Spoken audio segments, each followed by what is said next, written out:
is the Wishbone Pod. JT Hayes joining us from a secret location today. G-Rizen, probably 12 Modelo's in.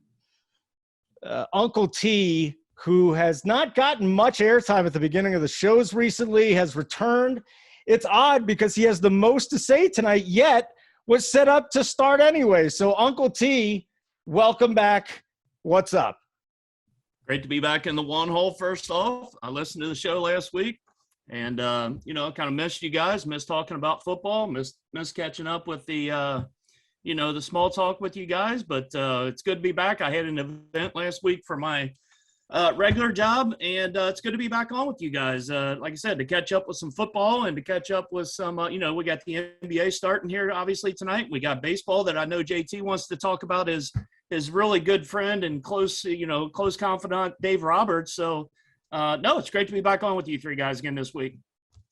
That's all you got? That's it. It's a happy Uncle T tonight. Oh, I like a happy Uncle T then. JT Hayes, I'm going to skip you and go to G-Rizen. I'm going to go in order of seniority here. Who gives a shit? G-Rizen, my friend. New job, same Lions. Wonderful to be a Detroitian. Is that what you call yourselves, Detroitians? I don't know about Detroitians. We just call ourselves Detroiters, I would guess. Detroiters. I like it. But yeah, it's hey, I mean, I'm fucking 49 years old. Them Lions haven't won one playoff game. They won the last division title. Like I said, you are still a damn virgin. So it's true. I mean, it's been so damn long. It's unbelievable. I mean, it's just old. It's the same old bit. I mean, now we got a quarterback already calling out a quarterback in week 5 or 6. What are we at? Week 7. I mean, it's just unbelievable. I mean, it's just guys biting kneecaps one day, next day he's like I said, calling them out. I mean, but the roster sucks. I mean, what do they expect? I mean, that's basically what you put out in the field. I can't imagine they really expected anything else, but the fans like to pout and whine. The only question is I was looking it up on the DraftKings Sportsbook, and you can get the Lions at under 2.5 wins. That's their team wins now is 2.5. They're going to win 3, aren't they? They'll win 3 games. You can back into 3 games. No way they're winning 3 games. They suck. 3-14? They're going to go 2-14 or 1-15. They're terrible. They play 17 games now, genius. 17 I get games. it. I'm with G-Rizen. I take the under with G. I'm with him. Wow. They stink. I know. I know they do. Wow. But you know what? That's why I play DFS and I get to root on the teams I bet on or whatever I got going that day. I could give 2 shits about the Lions. I'm done long past that. So hold on. They're not going to beat the Rams. The Eagles? No. Come on. No. Steelers? No. Browns? Maybe. Bears? Maybe. Maybe. We'll give them Who a do maybe. they play Thanksgiving? Hold on a second. They play the Bears. At home? Oh, yeah, obviously at home. That could be a win. All right, so they'll win that game. Vikings, they could beat the Vikings. Who knows? No. Broncos? The Broncos fucking suck. They do, Yeah. but where's that game at? Denver, yeah, they're screwed. Yeah, that's not They're happening. not winning that game either. Cardinals. No. Falcons at the Falcons. They could Nope. pull off the upset. No. No. They don't have No. enough offense. to beat them. Seahawks? No. Packers? Russ will be back. No. Oh, you know what? After further review, I'm on your side, guys. That's not good. I know they'll pull off an upset, JT Hayes, but please, from your undisclosed location, please chime in on this. Did you want us to black your face out like somebody was in the witness protection program? No, I think they got a shot at the Seahawks, to be honest. I think it's going to be a while before Russ is back. And, G-Rizen's right. It's very bad timing for Campbell to be saying, we need more from Jared Goff as he's about to go back and face the Rams in Los Angeles. And No pressure. I mean, they're going to get absolutely drubbed. But, no, I'm in Manhattan. I hate this fucking city. I grew up here, and I hate what they've turned this place into. It smells like G-Rizen's front yard. Every street smells like a dispensary. And it's disgusting. It's absolutely disgusting. I'm here for a couple of days and then I get to go back home. But, you brought it up and I was talking, I got a story for later about my weekend. It's a pretty good story, but I was talking about the Dodgers and the Braves over the weekend, and my wife turned around to me and she said, I think everybody knows how you feel about Dave Roberts by now. And I said, well, maybe I'm talking about it a little too much. So I want to talk about the things that Dave Roberts did well.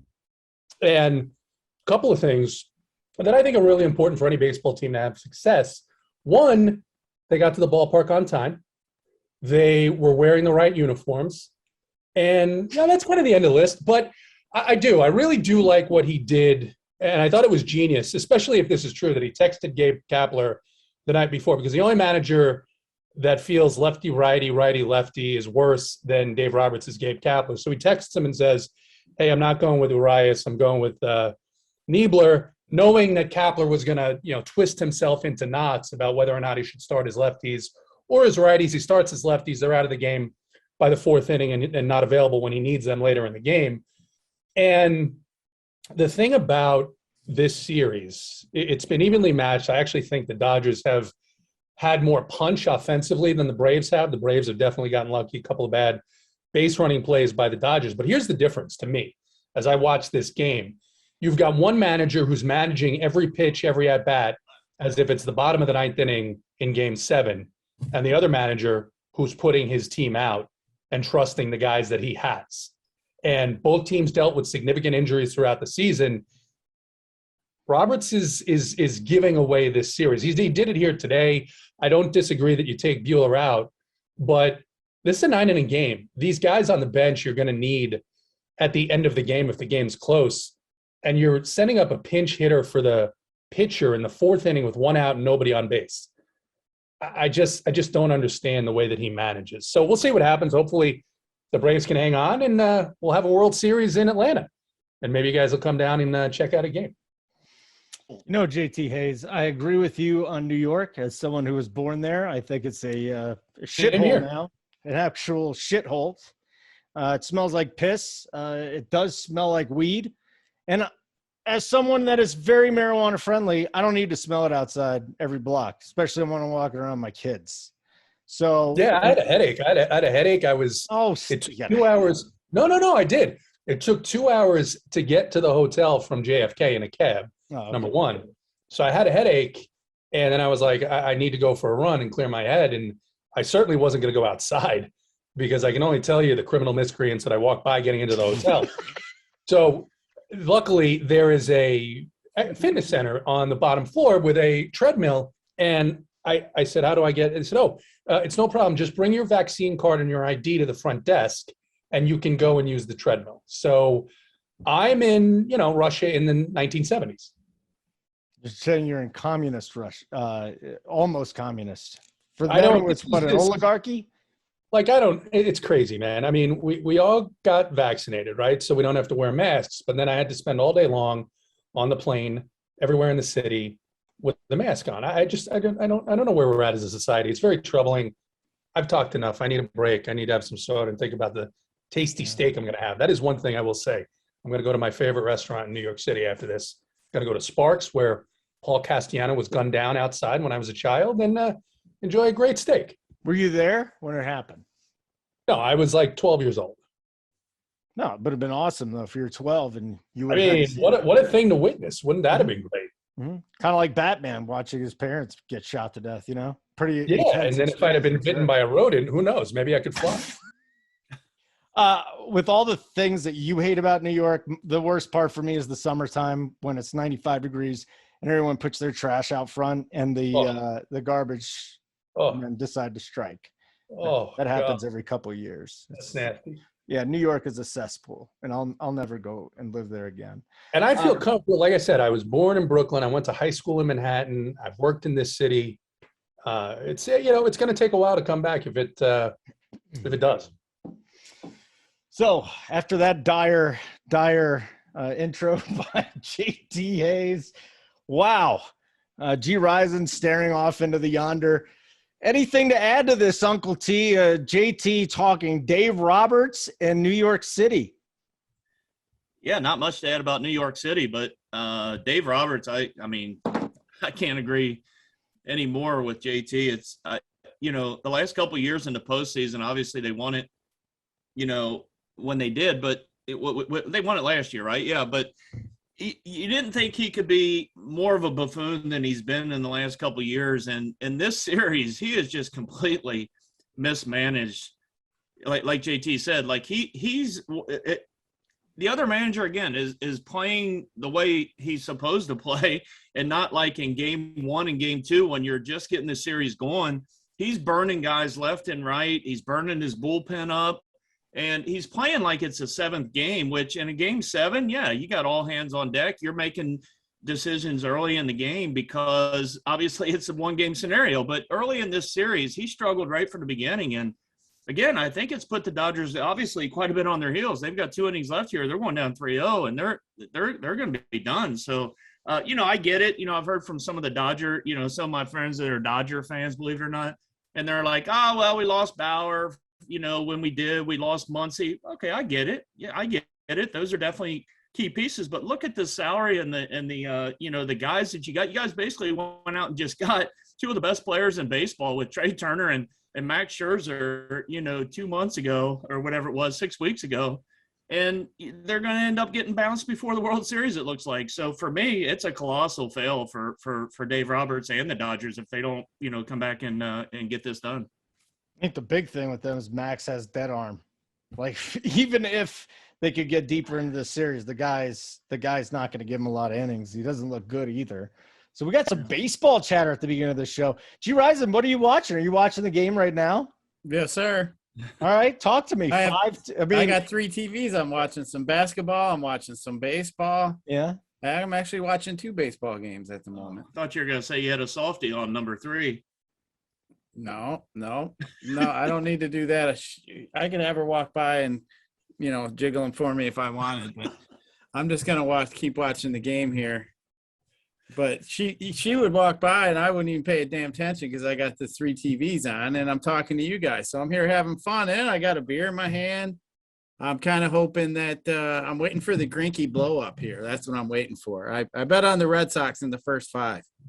My favorite thing is the fact that you have the Wishbone written on dry erase over your shoulder. You like that? I was going to write something perverted about you, and then I erased it, actually. Why? Just write it up there now. I was going to, and then I thought, no. Hey, you guys will remember this. I'm sure who was that guy on Around the Horn that always had the saying up? It wasn't Bill Plaschke. It was the guy from Denver. The guy from Denver, yeah. Yeah, who was it? Woody Page. Yeah, he used to always have his saying up there on his whiteboard. G-Rizen, I think you should do that. Each week you should have something up on the dry erase board. There you go. He's going to do it. What is the what is he writing up there? If you're listening on a podcast without the video, G-Rizen right now is writing on a dry erase board. It's presumably something taking a shot at a sex story that I may or may not have told on this show previously multiple times. We'll see what he has to say about that. JT Hayes, this reminds me of something. My ex-mother-in-law. So I eat. I wrote it up there. There you go. I wrote the over-under of the total age of Holden's women this week. Oh, see, I'm seeing one girl. What's the number? What's the over and under? I was going to put it at like a 62 just because then you could have had 2 30s, you could have had a 40 and a 20. Oh, no, it's 1, buddy. I'm it's going 1 right way now. under. Yeah. It's 1. Man, one lady. He's slacking. No, he's lady. slacking, boys. He was bragging. He had like all these different. I had did. one from every decade. I found one I liked. Well, Does she have a drawer? Does she have a drawer yet at your house? No, there's none of that happening. If she obtains a drawer in your house, That is not going to happen. You're doomed. Yeah. Well, I got all my kids' shits in my drawers, so that would take a lot of work. We're not even close to that yet. I'm just satisfied is what I'm saying, G-Rizen. But before you rudely interrupted me with the over-under of total women this week, the age, JT Hayes said he's going to a steak. So my ex-mother-in-law, and you know what? I wonder if Uncle T actually is on her side on this one. So G-Rizen, possibly also. I know you've got fine taste here, but the old ex-mother-in-law, I cook her a fillet twice a year for 1 year. So I did it for her twice. The first time, and I forgot about the first time, she asked me for this fillet. I said, I'll get it for her. I made it. It was beautiful, medium rare. She proceeds to cut it up and throw it in a frying pan until it turned black. After doing this, takes the steak or whatever the fuck this thing was, puts it on a plate and shrouds it in ketchup. Have you ever done this, JT Hayes? No, not ketchup. Not ketchup. I like a little A1 every now and then, but not at a steakhouse. At a steakhouse, you just don't need it. I do like the only accoutrement that I like with my steak in a steakhouse is maybe some blue cheese dressing, and every now and then I'll put a little bite in the blue cheese dressing. But you won't eat ketchup even at home with your steak. No. Good, thank God. Uncle T, ketchup with a fine steak. I'm probably not the right guy to ask about steak because I don't eat steak very often. But if I did, it would have to kind of be like well done, and I'd probably dabble with a little ketchup. That's why you don't eat steak. I knew I'd catch heat for it, but that's okay though. That's why we do this show. I don't mind. Hey, I didn't know who that one person was that you guys said was on one of them shows years ago, whatever it was, and I got made fun of, and then BigT made fun of me about another guy I didn't know. And I would probably put ketchup on everything though, just for full transparency, pretty much on everything. Pasta? I don't do pasta a whole lot. Hold on, you don't eat steak, you don't eat pasta. What do you eat? Bacon? G-Rizen, do you put ketchup on steak? Hell to the no. I wouldn't even. The only way to eat steak is medium well at the top. I wouldn't even eat it medium well. I eat everything medium. Generally, the cooks are not that good, so you generally get it medium well anyway. But, when you cook it that much, you generally just cooked all the taste right out of it. You just basically smoked the life out of it. It's okay if it's pink inside, just as long as the right temperature. You can't be freaked out about that. That's where all the juiciness and goodness is. But if it's seasoned right and cooked right, I like JT. If you go to a good steakhouse, you don't need to have anything with it. They'll generally have something along the side of it, some kind of homemade sauce or something along those lines that generally make it absolutely delicious. But I don't generally eat A1 sauce either, unless it's a general just BS kind of steak, and maybe I think it needs a little bit more flavor. But at home is when I do that. When I make it myself, and maybe if I put it on the grill, because I'm not a steakhouse, right? I make it, it's nice, and maybe I need a little bit extra flavor, but never at a steakhouse. Uncle T, what do you eat if you don't eat steak and pasta? What are your favorite dishes? Yeah, real quick, I want to get this out because it's on my mind. So, and we'll pick back up. The Nets, they don't even attempt to play defense. You guys already probably know that, but they may give up 150 tonight to the Bucks. They don't even try to play. It's like us four out there trying to guard these guys. They don't even give a damn. But anyway, what was the question, Holden? What do you eat? You don't eat steak or pasta. What are some of Uncle T's favorites?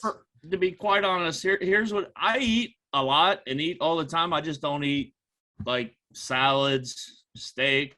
I eat like pizza, burgers, spaghetti. I eat like 3 ways.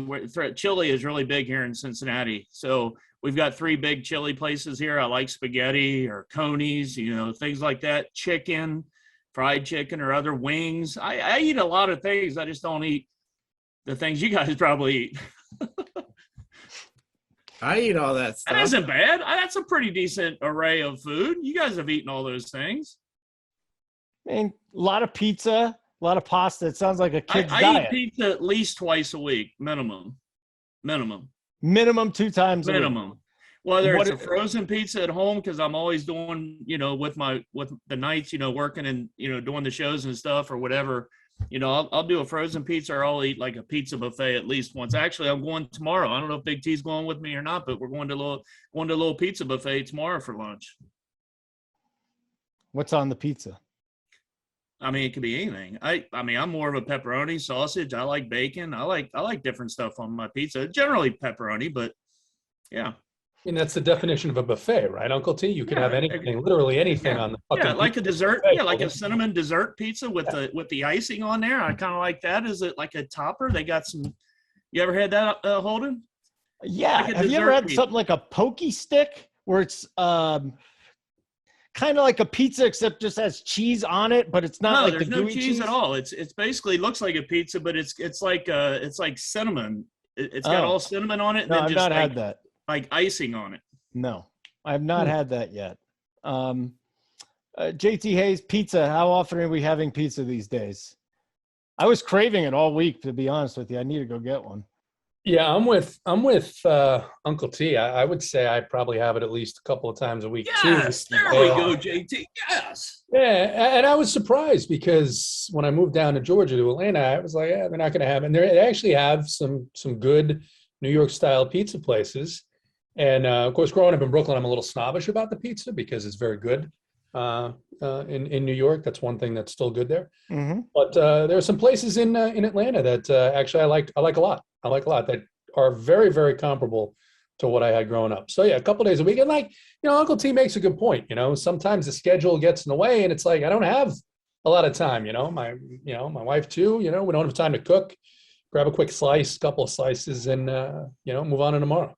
All right, so we have heavy pizza eaters here. Who doesn't like pizza, by the way? Seriously. Like, have you ever met anyone that doesn't like pizza? JSU doesn't. JSU doesn't like pizza. But he doesn't count like that. He's just weird. He doesn't count. He's just weird, man. That dude and his food. I will say this, Holden. Like, so I've got 3 kids. I got 2 older boys and my daughter's 7, my wife. But all 4 of them, I'm literally on my own island when it comes to food, either every day or when we eat out, because them 4 have, they eat like normal people. Like I call them normal people. They like salad and greens and, eating right, and I'm just, Dad's just, completely on his own. So it's weird. So, which is a good thing. I'm glad my kids eat good.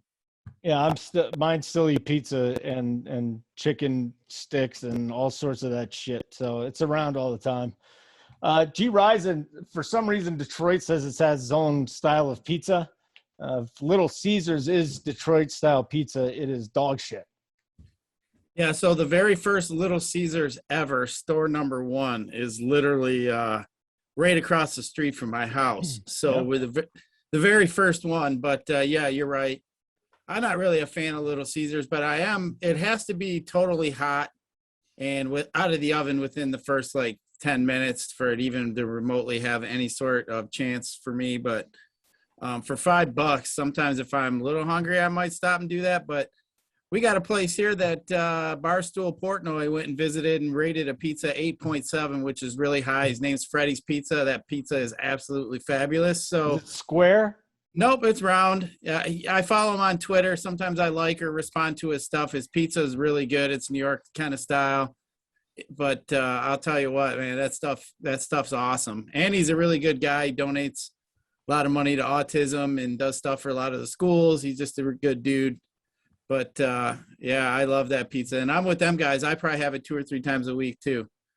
2 or 3 times a week with pizza. Wow. Yeah, I mean, you got lunch, you got dinner. I mean, I'm on my own a lot of times, so it's not too bad just to go get a small pizza from somewhere or whatever. Am I allowed to ask you what your jean size is? Me? Yeah. Shit, I'm a 36, buddy. JT Hayes. 32. And you 32. Eat pizza twice a week? Yeah, but I work out and I run a lot. You're old, dude. It's not like it fucking works out real quick. I mean, what am I going to say? I mean, I can't take credit for any of it. It's just luck. It's just genetics and luck. I'm a 33. In good shape. Yeah, I'm a 33. Uncle T. This is a good question because my wife just went out and got me some new pants because No, we got a couple of events. We had a wedding. We had a wedding to get to last I'm nervous weekend. if I'm the fat ass. Come on, No, get it out. No, I haven't even told you yet. I know, that's what I'm nervous about. No, If I'm so the fat ass, I'm just last wanting to know. weekend we had a wedding to get to, my wife and I, and I got the dress pants out for the first time in a while, and they were a little snug on Uncle T, but they were 33 32s. Oh. And hold on. So she went out over the weekend. I got me 2-3 pairs of new pants, and I moved up to I graduated to 34 32. So my official size, Holden, is 34. We have a champion. Like a 26. I am the champion. Fat ass of the group, 36. Why don't you put that on your whiteboard? Put that. I am the champion. Yeah, fat ass champion. 36, 34. You know what? It just goes with the DFS, it goes with the DFS resume. You got to have a hat backwards. I got that. I'm getting to be fat. I eat pizza late night. I mean, getting to be. The only thing is I don't have rich parents. Yeah, it's too I bad. guess. Yeah. Hey, it's too If bad. you did, you would win more, G-Rizen. You're probably right. I know. I wish I would have rich parents. I mean, I guess. JT Hayes, do you not have a belly or any type of spare tire? I don't have a six-pack, but no, I don't have a belly. Wow. Holden, if you're questioning JT's waist size, I'm not. No, I know you're not. I'm saying if you were, JT's correct, because when he was in town, JT and I went on a couple. We went up to the liquor store one night and this and that. JT is fit. I mean, saw him out taking a couple jump shots. He was playing a little cornhole. Yeah, JT is fit. See, you skinny fellas there with no belly. I mean, them girls slide all up and down you. They get on me right here. It's like a saddle. They can't go anywhere up. They get right in there. They got some space. They got something to grind up on. It's all good. They're good. They like that belly shit. That dad bod. That's what they like. Holden. I like the dad bod. Like I got. That's what they. I disagree with you, but there probably is a niche. There's probably like some fetish for a woman that wants to be with somebody cuddly like you. G-Rizen, if you're gonna hang your hat on that, I'm with you, buddy. If you're hanging your hat on that theory, you go with it. They got to do something to get up on that thing. Yeah. Hey, JT, you said something about your weekend. Yeah. Anything happened this weekend? Yeah, I got to talk about this. So, please. Oh boy.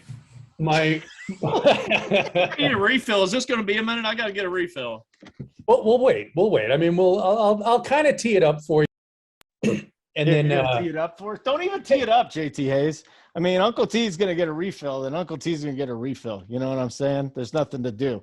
We can go back to shitting on New York, though, because really the best, the pizzas are the best. The bagels are the best. I got a question. Yeah. Yep. So you two live there. I actually been really thinking about, I want to go to the Baseball Hall of Fame here in the near future, like in the next summer or something. But I mean, is that a shitty area around there? Or that's not New York. That's part of the world. New York. Completely different. Like it's almost like Canada. So it's fine. Cooperstown is fine. Okay, cool.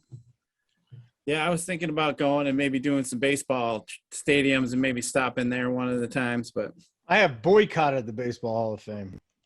Have you been there? For 3 straight years, and I never want to go back unless Barry Bonds or Roger Clemens gets in. But that's not the reason why I won't go there, because it's a fucking shithole and there's nothing around it besides for this little street. But I've seen it 3 times though. So it's like, I'm just done with it. I don't need it again. But it's an amazing time, probably the first couple of times you go in. Especially you guys are baseball guys. All right, Uncle T's back, JT Hayes. Yeah. So my wife, actually, it's actually pretty good because he's wearing his Kentucky shirt. My wife is a Georgia grad.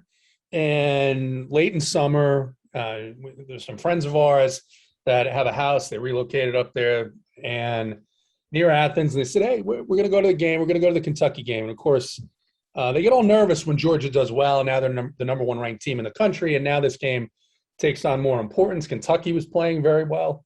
So anyway, we're getting plans to go up and see the Georgia-Kentucky game. And she says, oh, and by the way, we're going to go up Friday if that's okay. What do you have planned? Do you have any shows? I mean, they said, no, Friday, nothing going on. She goes, okay, we're going to a concert. And you know, sometimes when my wife talks, I listen. I try to listen, and sometimes I just the words are moving, the mouth, and I'm like, yes. And so yeah.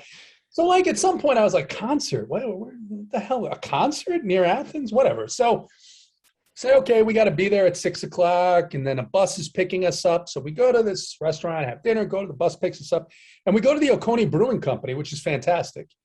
And it turns out the concert was something called Yacht Rock. You guys ever heard of Yacht Rock? Love Yacht Rock. Yeah. Absolutely love it. Christopher Cross. Yeah. Are you going to besmirch his name? No, not Christopher Cross, but Yacht Rock. Essentially, for those who are listening, watching, don't know what it is, it's elevator music. It's elevator music, and so the first couple of songs come on, and it's like a saxophone. This band is pimped out. It's 8 o'clock at night. We're indoors. They're wearing sunglasses. There's a guy on the drums who might have been blind, but he's got glasses on. He's got a light in his glasses. It's the weirdest thing I've ever seen. So I'm sitting there for like the first 20 minutes, guzzling this Oconee Brewing Company beer. See, I was born and raised in Brooklyn, right? I'm 48 years old. I'm sitting in the mountains of North Georgia listening to elevator music. Where something went wrong at some point along the way, but I will say this. The crowd there, if you were Holden, if you were there, if you were a single man there, G-Rizen, Uncle T, if you guys were single, life was different, you're not walking out of that place with less than 2 ladies. I mean, the humidity in there, my goodness.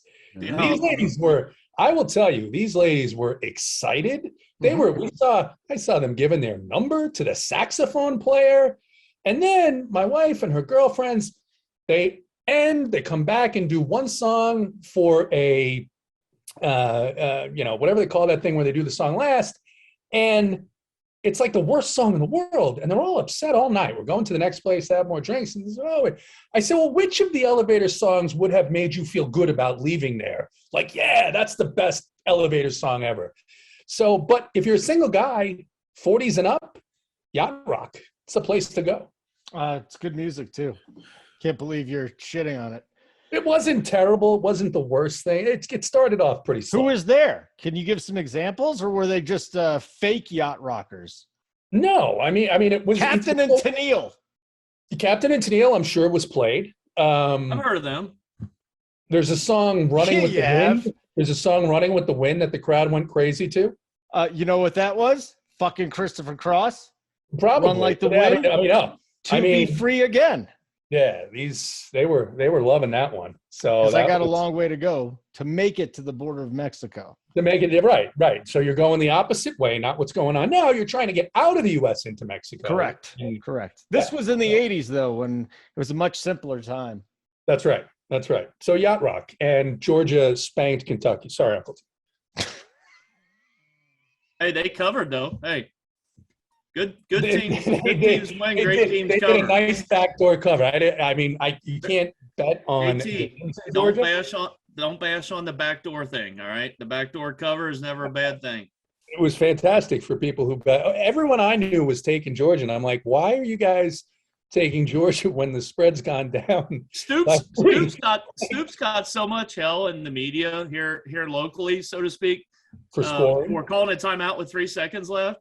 Just because he wanted to run another play on the 1 yard line and score, why wouldn't he? I mean, I don't know. That may be important for. I mean, that in to some degree, depending on where they're at in terms of a bowl game, you're going to look at points against and points for. That's why I was thinking you would do that. Well, I'm sure he knew the number. He had to get inside the number too for a cover too. Let's be honest.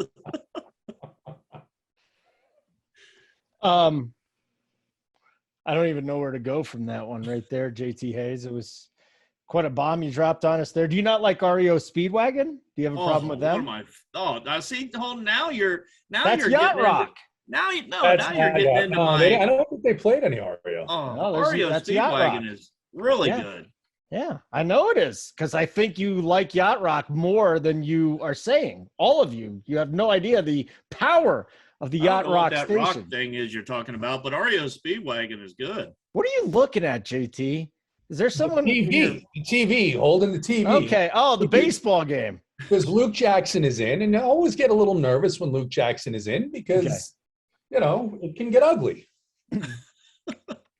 G-Rizen, would you like to say anything else before we head to the football part of the show, which tonight I actually ended up taping. 40 minutes in.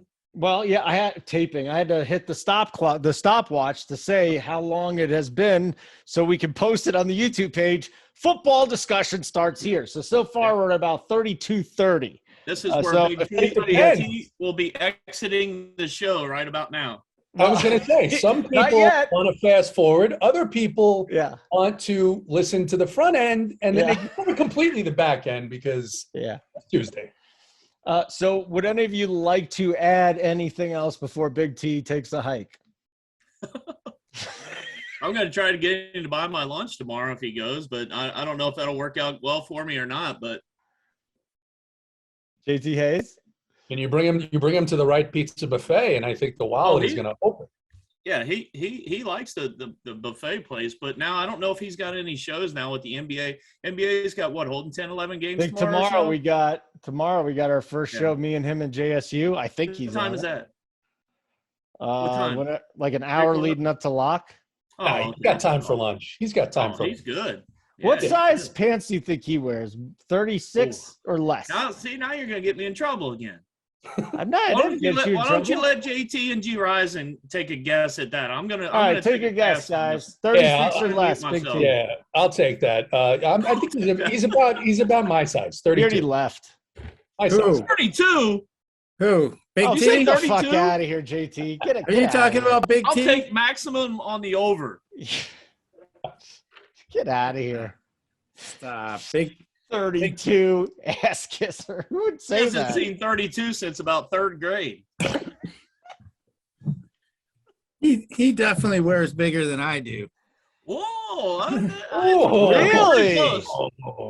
It's close. Oh, really? I was gonna say 36, maybe 38. You fuckers are laughing like my 36 is fat or something. You guys are only a couple sizes bigger than fucking smaller than me. It's not like I'm 5. How tall are you? 36 is pretty big. 36 is like the border to obesity, though. I mean, you're not obese, but you're all like if you go up another inch, you are. I'm 6 foot. I'm like 6 foot. So I mean, 36, I weigh about $1.95. No, you need to go on a diet, dude. 200 on a good day. 6 foot. It depends on which convenience store that is asking your size. Probably 6 foot. Cut out the pizza and the Modelo. Actually, do you think you go to a straight Modelo diet? Because that would probably help you a little bit. Well, I mean, maybe for a few days. I've done that a few times. Get rid of the solid foods. Yeah. I like steak too much. I got to eat steak. I like that too much. Just add another pizza day and cut out the steak. Solid foods are bad for your health. Get rid of solid foods. Hey, Holden, we're talking about heights and stuff now. So I'll throw this in before we get to the football. So when we had the party at Big T's in March that you didn't come to, who would you think that was the most shocking height-wise? Have you seen tallest or shortest? Because from what I understand, both ends, both.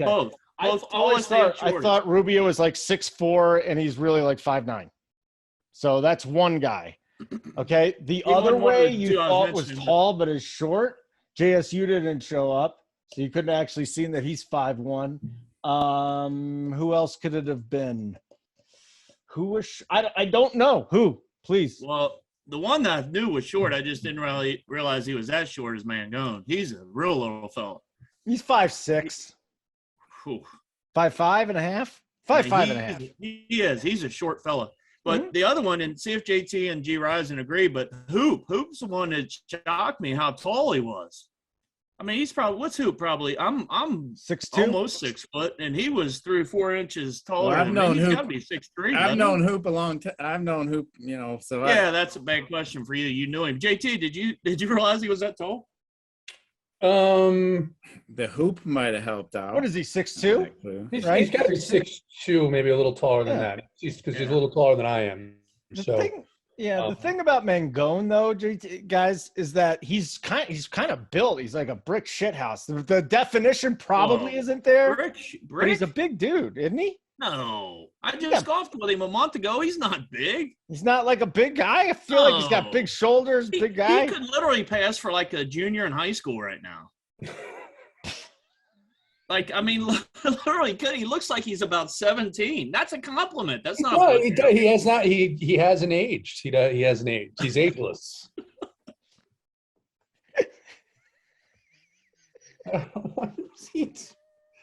It's not a negative thing. He looks young. I'm just going to keep asking you because we are in uncharted territory. G-Rizen, I got 2 packs of my candy cigarettes left. I almost got through the whole case. Oh, there you go. Nice. I got this big, huge candy store. It's huge. It's like half the size of a grocery store. It's got everything imaginable in there. Oh, Good story. And that Anybody doesn't else? count as solid food either. You can't do solid food. You probably believe in that shit too, JT Hayes. Everybody thinks you're just a normal guy. You're not, dude. There's no question about it. Some of your beliefs and your processes are just hardcore. And that makes you a little off the beaten path, but that's a good thing, JT Hayes. That's a good thing. Anything else you'll be doing tonight in New York City before we start our football portion of the show? No, that offended me though. I don't think I'm all that odd at all. Oh, that's too bad. Just like a lot of other people. Listen, Uncle Holden. G- Listen, yeah. Holden. If we all decided to leave and somebody said that they were going to come find and chase you, you probably be feeling pretty good if it was me and Uncle T. But if it was JT, you probably be just this a little bit worried. You're right. I agree with that. You're right. I mean, you hear me and Uncle T coming. I mean, that would be easy. But I think JT now. I think I just saw Titletown in the stands.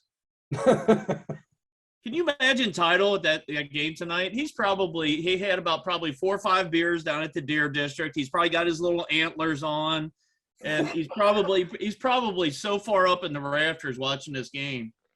His little antlers on. I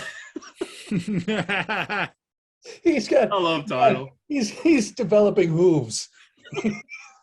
I wonder what pant size he is. Probably about a 28.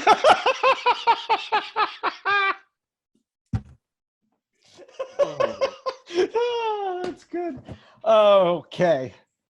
All right. Football time. I'll ask again. Anybody have anything else they'd like to talk about non-football? Because we're all for it. Are we done? Yeah, this is why we get nervous with Luke Jackson.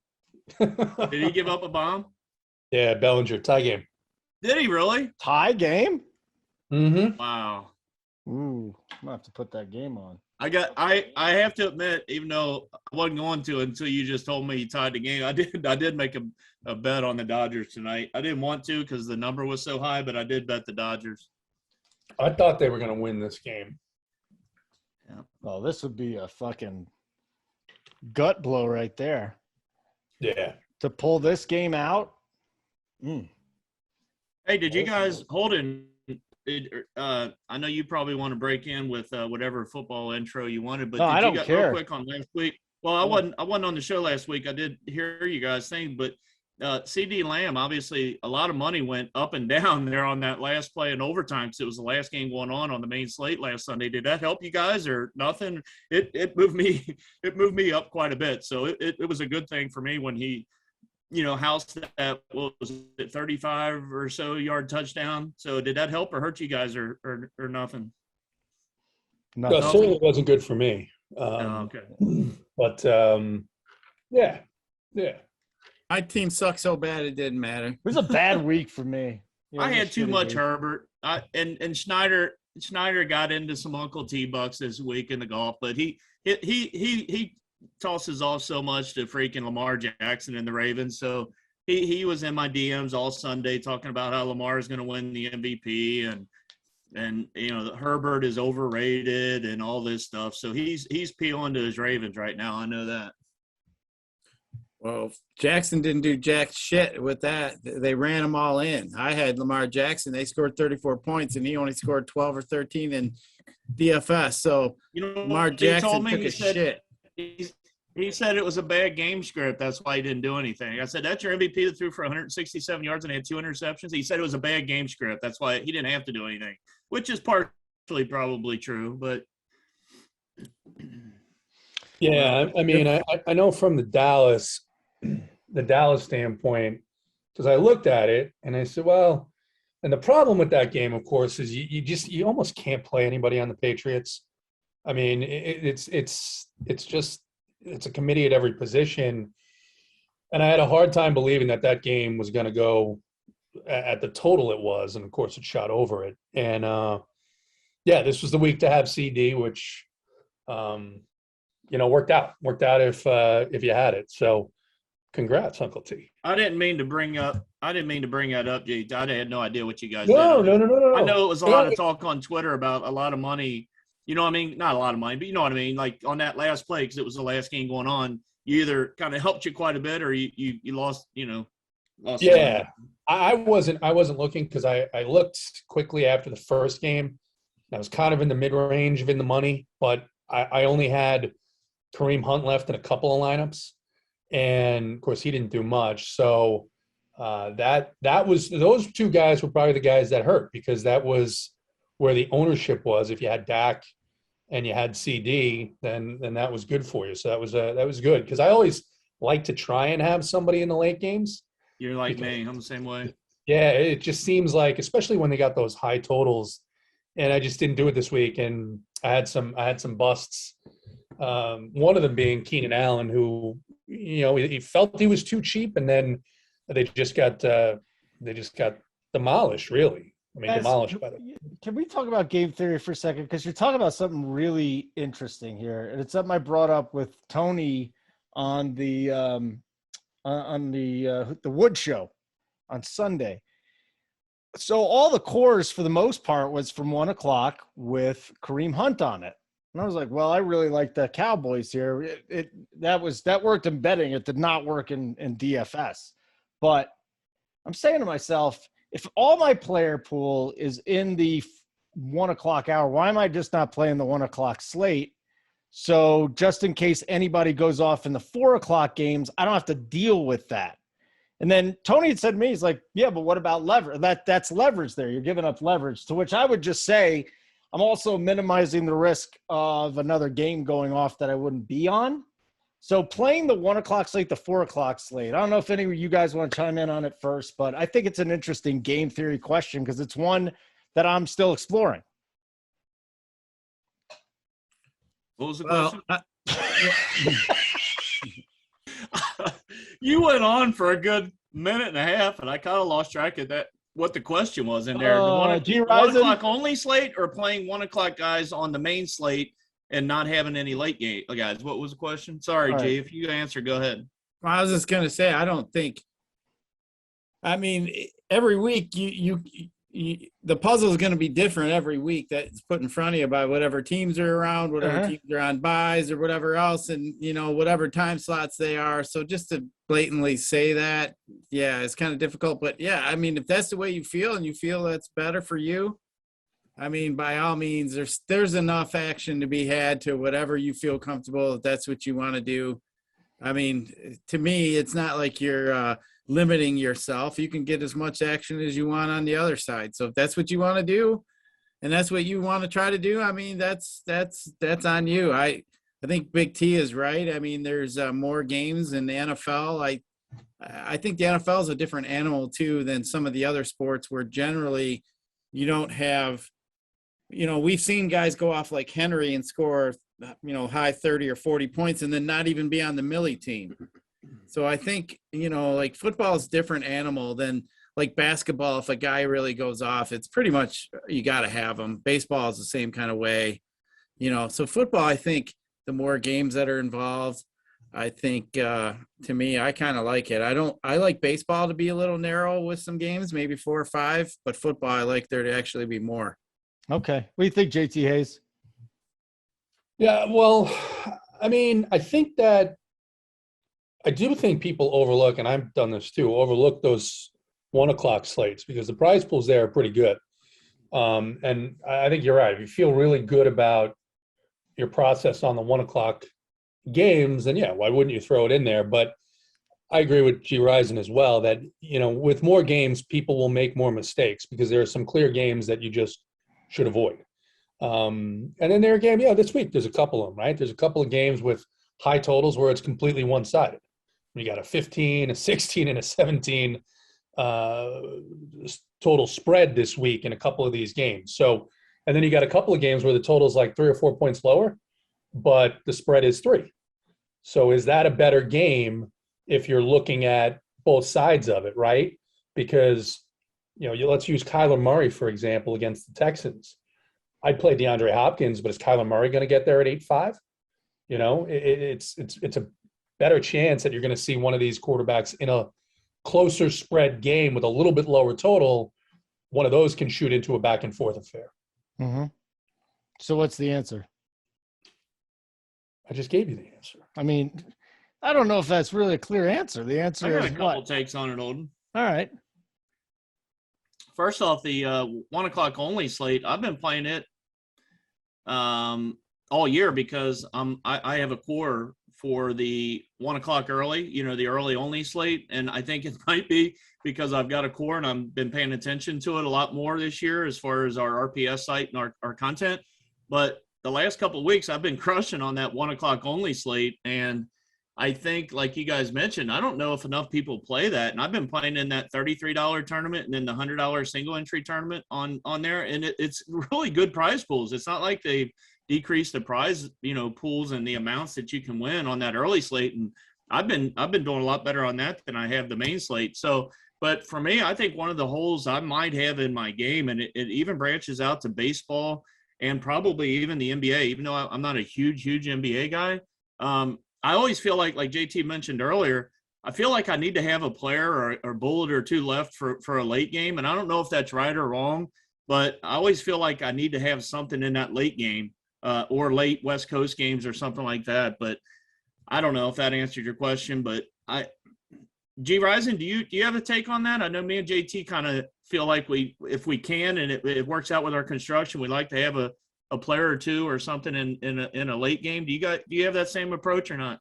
I mean, it really depends. I mean, if you play at 1, everybody's locking their team. There's no swapping. If you're playing at 4, there's times to where I may swap off a guy or leave this or that if I'm losing, or get off a chalky guy or whatever the case may be. I know a lot of people don't do that, but I make a point to do that. If I think I'm out of it, I'm going to throw something wild and crazy in there off the chalk guy, stuff like that. It just really depends, really for me, on what's in front of me with the slate. But yeah, I mean, it's more than just for me than just you guys saying, oh, do you like to just normally do that? Yeah, if I like all the 1 o'clock, I don't mind doing that. But yes, I do like the leaving some late spots so I can move some guys around and do some stuff. Dodgers got the lead. Mookie. That's nuts. Mookie. What a comeback. Thank you, Luke Jackson. What an amazing comeback. And I don't even know how you pitch to this It's guy. crazy. Eighth inning, you're down 3, and you obviously staring at 0-3 right in the face. This could be a big momentum swing in this series, clearly, if they're able to hold on here, right? I mean, wow. Oh, yes. I mean, they look dead heading into the 8th. They look dead. We're actually giving them the old RIP, weren't we? Collectively on the show, JT yeah, Hayes? I mean, the way it was No, I said, especially when Luke Jackson came in, you asked me what I was watching. I said, well, he never feels comfortable with Luke Jackson. So we did make it 42 minutes tonight, and if you were listening with non-sports, and if you just listened to our game theory discussion, you're now into our week number 7 preparation. And it took me 7 weeks to say, holy shit, we're already 7 weeks in. And usually this happens. Right around now, I say, oh my God, I can't believe they played this many weeks. It goes too fast. It's going to be done before you know it. Let's talk about the 10-game slate that we got coming up here on the main slate. And some games with higher totals. KC at Tennessee. Green Bay has an implied total of a little over 29. We've got the Rams at 33 hosting the Lions. Vegas and Philadelphia. Arizona has a 32 total. Tampa Bay has a 32 total up against Chicago. Uncle T, just first glance at this. And I'm going to bring up a name to you, and then I want to get the rest of your guys. Matt Stafford standing out, not just because, and I don't know, maybe he's the chalk, not just because, he's going back and facing his old team. For me, more than anything else, it's this matchup. Yeah, when I first looked at the pricing, and especially for me, the odds, the Vegas odds, like JT mentioned earlier about the several games where they have very big, high, point spreads. The games you mentioned, the Chiefs, Tennessee, Washington, Green Bay, they do have some big totals. You mentioned Stafford, though. I try to avoid quarterbacks in games where, especially on their, clearly on their side, if the quarterback's favored, like they 15 almost, it'll be probably higher than that, 16-point favorites. Yeah. I'm going to side here later on in our show with a guy named Darrell Henderson. I like the running game here a little bit more because they're going to clearly, be able to get out to I would think a fairly decent lead fairly quickly in this game. I don't know that I like Stafford this week. Is he a decent play? Is he a bad play? No, he's not a bad play at all. He's clearly play Stafford any week. But I don't like these quarterbacks in these high 15, 16, 17 totals or point spreads because I feel like they're going to get ahead and they're just going to run the clock out. But one game I'm looking at before you get to these two guys, though, that might be a little bit under the radar, and I do have the Gems article that'll go up on Thursday, and this is one of my games this week that I'll be doing it for, is the Falcons at the Dolphins, and it's a 47.5 point total, and it might go a little bit overlooked, I think, on this slate. And if you really look and dive in, and I'm going to do a little bit more tomorrow because, like I said, I got to get some data for this article, but boy, it looks like, again, with these other games around it, we mentioned the other two. We haven't even, the Rams in Detroit. So that's 3 games on the early side or early window of games where, boy, I think a lot of people are going to go to those 3 games. And you've got 2 of the worst defenses in football in Miami and the Falcons. So I just think it's a sneaky shootout game. Miami, they gave up almost 400 yards to Jacksonville, last time out in that game in London, I think. So I'm kind of looking at this game like Tua, I think, is too cheap. I don't know that I've ever played Tua, but he's 5,500. He looked really good last week. I don't know. I kind of like this game quite a bit.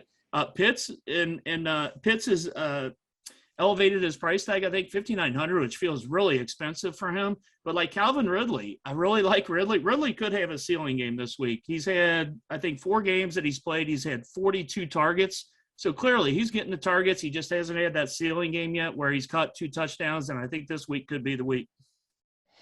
G-Rizen, since I brought up Stafford, I probably should have gone to you first asking about that. But tonight's Uncle T's night to go first. So question for you. It's not even a question. Just go wherever the hell you want to go. Where do you want to go there, Mr. G-Rizen? And the Rams are going to – I think McVay's got the type mentality. He's going to let Stafford just have his way and just spank the Lions all he wants. So I think they're going to put up probably in the 40s, high 30s for sure. I think you're going to get a mixture of all of the guys, just like we saw last week when the Rams were winning and they didn't hold back. They just fired away and scored a shit ton of points and kept on and kept on. So I don't mind that at all, but you're right. I think it's going to be fairly chalky. I mean, it's kind of hard not to even consider playing Cooper Kupp. I mean, the dude is just the dude's an animal. I mean, it's unbelievable. But, I mean, you look at the slate, you got KC and Tennessee. That over-under is 57. I mean, it's almost a full touchdown higher than all the other games. So there's going to be a lot of players played in that game. I mean, obviously you got Mahomes, you got Hill, you're going to have Henry. But, I mean, you look at these running backs for this week. Man, it's pretty thin pickings. I mean, everybody's going to play a running back that are 5 and 6K, especially on like FanDuel. There isn't hardly any mid-level backs to play. So I think a lot of people are going to spend up money on wide receivers. So I think a lot of people are going to have the Hills, the Kupps, the Devontae Adams. I think you're going to see a lot of Hopkins. A lot of people are going to pay up. I think that's the way the build's going to take you this week. I mean, yeah, I think Darrell Henderson's going to be really chalky. He's 6,600. I mean, and then at that point, are you going to play Henry? He's 9,200. And then after that, I mean, are you going to go with Leonard Fournette, the Darrell Williams, the Jacobs, the Damian Harrises? I mean, guys like that. I mean, it's not too pretty after Mr. Henry. So, I mean, Henderson, sure. But, obviously with a lot of buys this week, and some of these other games, we're missing some of these running backs. But yeah, I think Stafford though is going to be the chalky guy. I think Kupp's going to be the chalky guy. So for us to get to the top of a tournament, I think we're going to have to figure out a way to beat Mr. Stafford and that crew. All right, JT Hayes. Yeah, I'm more on Uncle T's side. I think that, last week was a little bit of an odd week in terms of quarterback play, where you had Dak and then you had Stafford right below him in terms of finishing. But, the Millie Maker had Baker Mayfield. As crazy it is. That Baker was on the Millie Maker and he paid up to get to the other skill positions that went off. And so first look, Henderson's in a great spot. We saw though a couple of weeks ago when they get ahead, they didn't do this last week with Henderson, but they will put in Sony Michel, right? They will put in some of these other guys. So this is a week where, especially with these big favorites, what I want to do, and I haven't done it yet, is take a look at next week and see, does any of these teams play on Thursday night? Who are they playing next week? And kind of get a feel for, is there going to be something there that they're more concerned about? Because if you're the Rams and the Lions are coming in, I mean, how concerned are you, right? I mean, how concerned are you going to be if you're the Cardinals and you've got the Texans? I mean, there's some really bad football teams. So I like Uncle T's point about the Atlanta and Miami game. Said this a couple of weeks ago about always taking the quarterback against the Falcons, except when it's Zach Wilson. And I don't know, maybe except when it's Tua, because, is he going to play that well 2 weeks in a row? That's something that I have pause about with all the injuries too that Miami is dealing with. And then the other game that I looked at that it's kind of going to be difficult to swallow, and the points are definitely lower here. You got two really bad defenses in that Carolina and Giants game. And there's some explosive pieces on the Carolina side.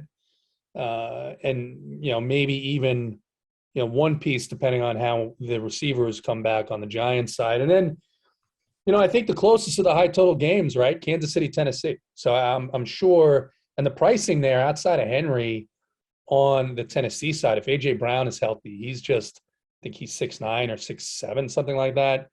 So it's the key, I think, is to, which pieces of those 4 o'clock games that have 15-point spreads are going to be the ones that get to the ceiling.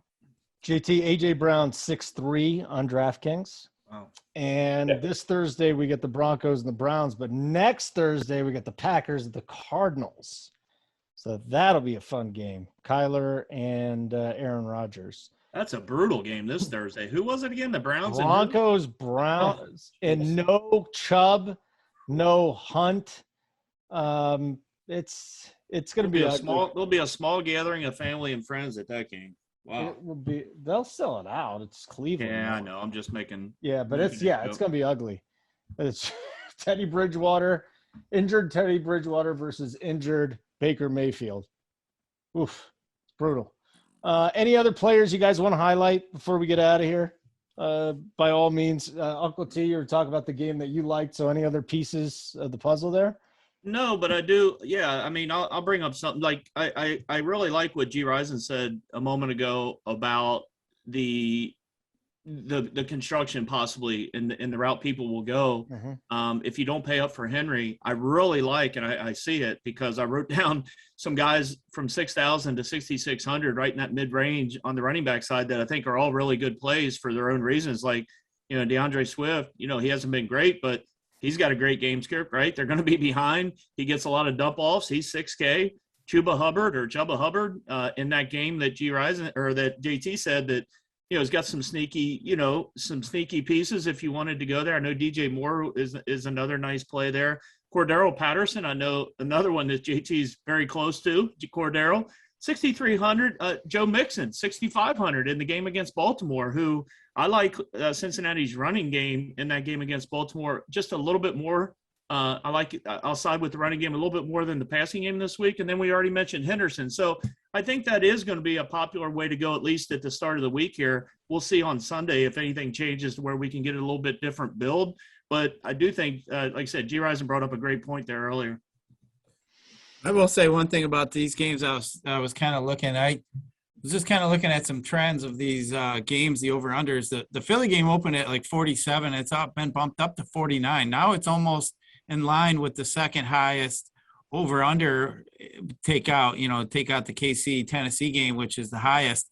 And then you don't even have one at 50 yet. So now all of a sudden this one it's got bumped up by the bettors up to 49. Obviously, we know we got Derek Carr started out leading the NFL in passing.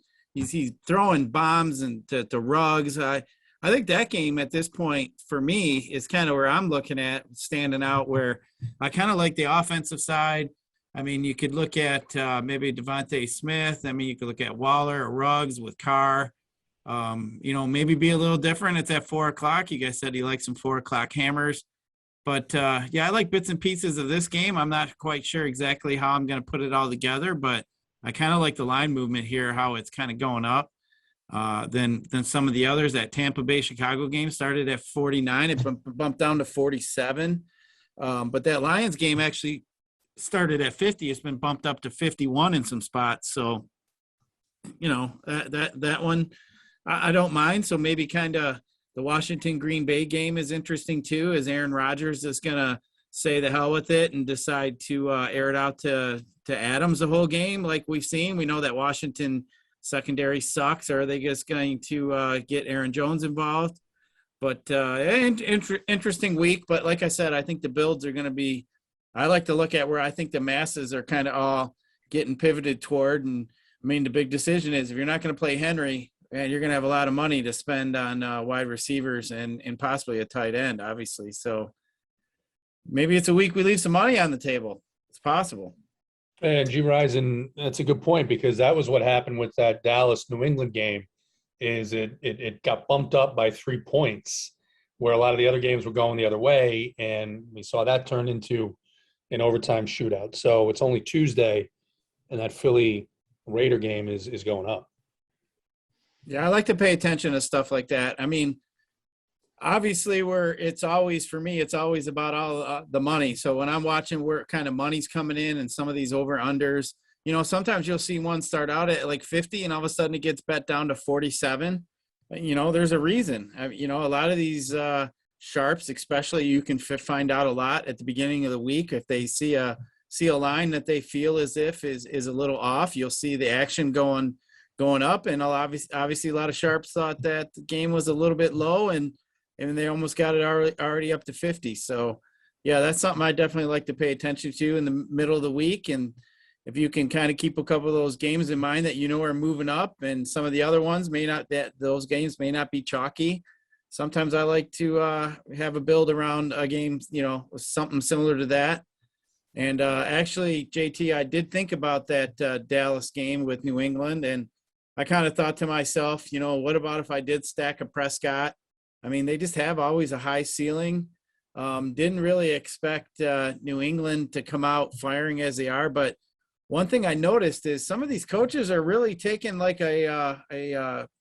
just aggressive type approach where they're going. I mean, McCarthy going for it as he did with New England there. He basically gave New England a free touchdown and kind of opened that game up. So, some of these coaches are stupid. It's like the Charger coach. He's going for it all the time here on his own 30, 35-yard line. I love that. And I love it as a DFS player. It's something to keep in mind when you're playing them.